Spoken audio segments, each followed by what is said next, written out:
Good morning, everyone. It is another beautiful morning in Wainwright. This time the sun's not out, but the hoarfrost is, and it is absolutely gorgeous.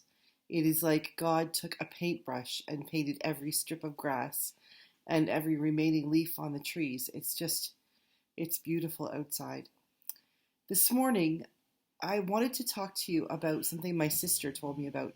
I'd seen it on Facebook, but little skeptical about what you see on Facebook. But Jennifer is a geography teacher in high school in London. And so I tend to trust what she says. And she texted me yesterday about the fact that we'll be able to see the Christmas star on the longest night of the year, December 21st.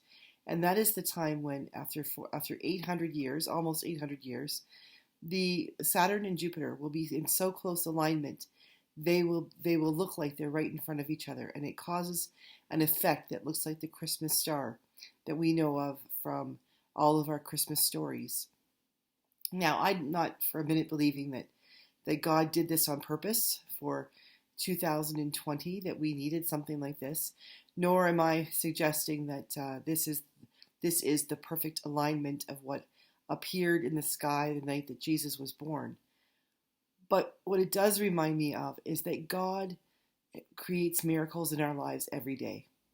Wherever we go, if we open our eyes and we open our ears and we open our hearts and our minds, we can recognize the hand and face of God wherever we are. And it seems to me that it may be serendipity, but the fact that on the longest night of the longest year, in my life anyway, that we'll be able to see a star, or what appears to be a star, that reminds us, is such a symbol of that night that Christ was born. I think that's pretty important. On December 21st, just after dusk, in the southwest sky, I believe it was, we will be able to see this conjunction of Saturn and Jupiter that will remind us, be a visible reminder of what we are to celebrate 4 days later. Indeed, what we celebrate every day of our lives as Christians. I think that this is really powerful. Hopefully the sky will be clear and we'll be able to see it. But regardless, because it will be seen around the world, we will be able to see it on television and Facebook and YouTube and all of those things. But I think it's a good reminder to us that even when the night is the darkest, even when the night is the longest, the year is the longest, we always have God with us, right beside us. Never are we alone. We have been given the gift of Jesus Christ, God incarnate, Emmanuel, God with us.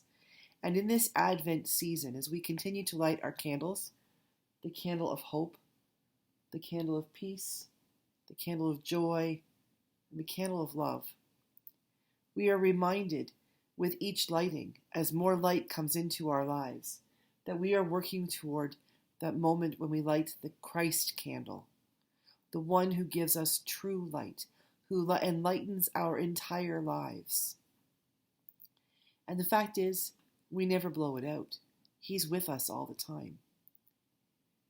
This Christmas star that we will be blessed to see for the first time in almost 800 years, and it will be a while. Most of us, I think, I read someplace that the next time it comes even close will be another 80 years from now. So, I mean, I'm trying to live well, but I'm not going to live to be however old I'd be then, 129, I think. That's not going to happen for me. So this is my chance to take a look up in the sky and think about what happened more than 2,000 years ago. What happened that caused those wise men to leave their homes in the east and to search for the one that they believed would come. This is our call. This is our call. This is a miracle of creation. It isn't something that God is making happening out of the blue on the 21st, because 2020 has just been such a sucky year and we really need a miracle. This is part of the ongoing miracle of creation that God put into being in time immemorial. Something that has been working itself toward fulfillment for 800 years. And sometimes miracles are like that. They're not instantaneous.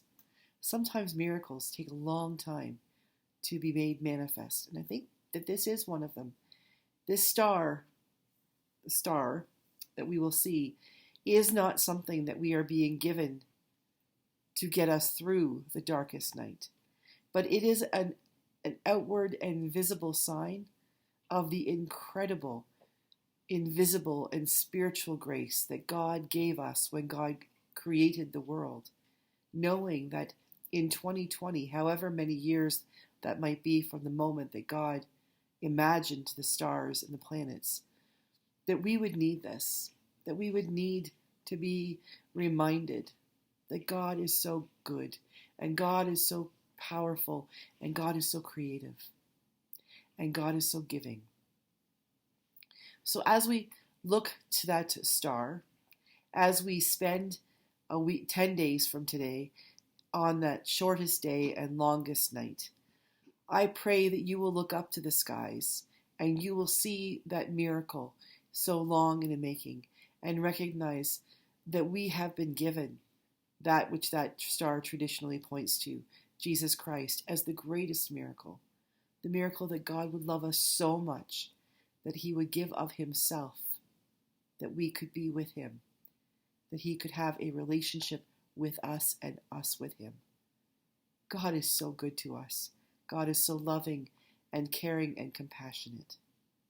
So 10 days from now, let's all go outside, put on our winter coats and mitts and hats and scarves and masks, and go outside and look to the southeast sky and see this beautiful emanation of light that reminds us so much of the birth of Christ, the gift of Jesus, the gift of God's love incarnate. Have a great day, everybody. God bless you. If you have to go out, bundle up. It is really cold out. And wear your mask. And I will see you Sunday for worship for Advent 3, and again on Monday for Church at Home. God bless.